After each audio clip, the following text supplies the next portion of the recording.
Go back to you on Iran. Yes. The question specifically, and I understand you can't talk about where the monies that have been released have gone, Okay. and hypotheticals like that.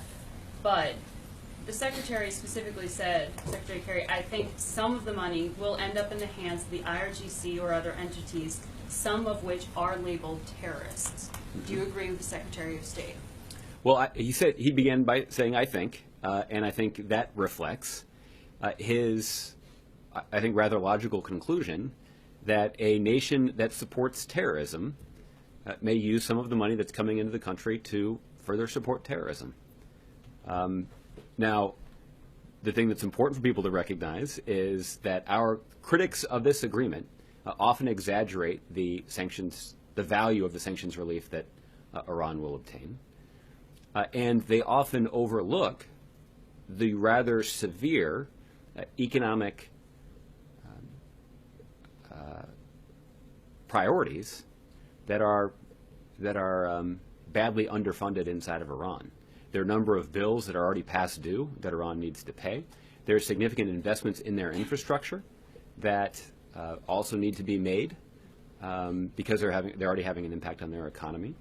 And I've seen at least one economic analysis that indicates that that Iran is not going to immediately bring all of the available money into the country, because it would have the effect of artificially appreciating their currency, which would, further, weaken their economy.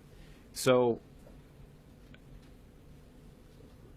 I guess that is why, we have been pretty honest about the fact that this agreement is not going to resolve all of our concerns with Iran's bad behavior. And it is entirely likely, I think it's even expected, that Iran will continue to support terrorism. But because of Iran's intention that we assess to continue to support terrorism, that's what makes it so important that we prevent them from obtaining a nuclear weapon. And look, that's not just a case that we've made. This is also the case that Israeli Prime Minister Benjamin Netanyahu himself has made. He himself made it a priority, I think for very good reason, to prevent Iran from obtaining a nuclear weapon. And the president concluded that the best way to do that is through a diplomatic agreement like the one that we've recently implemented. That's what's motivating this action, and it is why the implementation of this agreement was one that we celebrated, because it did represent substantial steps that Iran had to take to scale back significantly their nuclear program and to cooperate with the kinds of international inspections that will verify that they're not developing a nuclear weapon. And those are that is access, and that is a change in their nuclear program that could not be achieved through military action. To be clear, what you're saying is, while some may conclude, and it would be logical to conclude, that some monies may flow to groups labeled terrorists, you think you can mitigate the threat. But you do say it could flow there.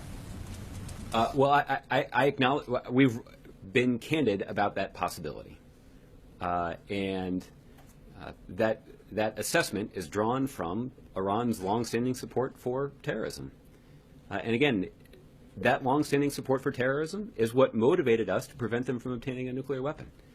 It's also what motivates us, in part, to ramp up our efforts to provide additional support to our closest ally in the region, Israel, and to seek to better integrate the defense and security capabilities of our Gulf partners as well.